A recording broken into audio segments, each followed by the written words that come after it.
This God, his way is perfect, and the word of the Lord proves true.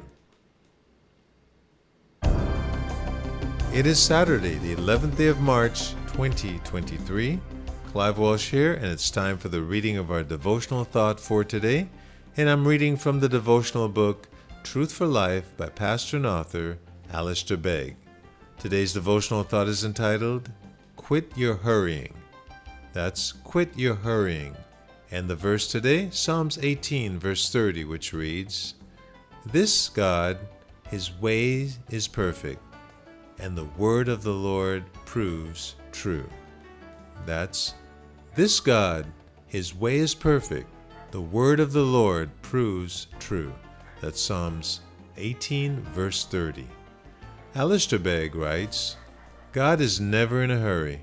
He's never late. His timing is always perfect.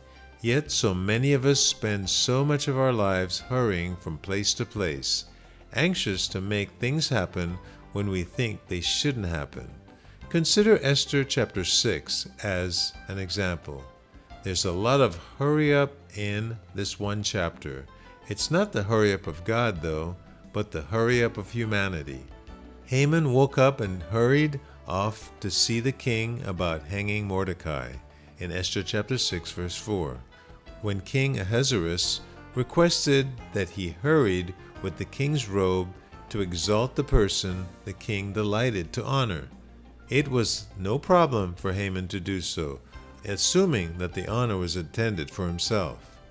Later we see Haman hurrying once more, but this time it was to his house in shame, embarrassed at being ordered to honor his most hated enemy, Mordecai. He didn't want anyone to see him. He covered his face like an arrested criminal trying to shield himself from the gaze of the television cameras. He was a picture of disappointment and pain. Mordecai, however, was not in a hurry. He had been overlooked. His warning of an assassination plot had been significant, yet apparently nobody cared about it, not least the very king who was the beneficiary of what he had done. 4 or 5 years later passed without any honor or recognition. Esther chapter 6, verse 3. And still Mordecai patiently and faithfully continued to do what was right. He trusted in God and his timing. He knew that his God, his way is perfect. Derek Kidner writes that all God's delays are maturings, either of the time or of the man. The psalmist says, Before I was afflicted, I went astray, but now I keep your word. Psalms 119, verse 67. Like the psalmist, our default is to just do our own thing and wander anywhere we want. But when God in his providence make us wait longer than we might like, or even being disappointed, pain, and heartache into our lives, we are given the opportunity to pay attention to his words and to trust that his plan is unfolding perfectly. We are called to believe that God's way is perfect and his word is true, not just when his favor is evident, but when the wheels are falling off and the good that we've done, which is deserving of honor and acclaim, is largely ignored.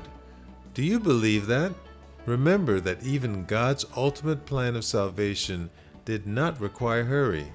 For while we were still weak, at the right time, Christ died for the ungodly. Romans chapter 5, verse 6. God's ways are perfect and his timing implacable. Set aside your hurry, then, and give up your anxiety, learning instead to trust God to do his work at the right time. And something we all need to be concerned about today. Setting aside our hurry, giving up our anxieties, learning instead to trust God to do his work at his time and also in his way. Clive Walsh here, trusting that God by his Spirit has ministered to you through the devotional thought for today. And for those of you reading through the Bible in a year, your assignment today is Job chapter 17, 18, and 19. and 1 Corinthians chapter 7, verses 1 through 19. Clive Walsh here. May the Lord richly bless you.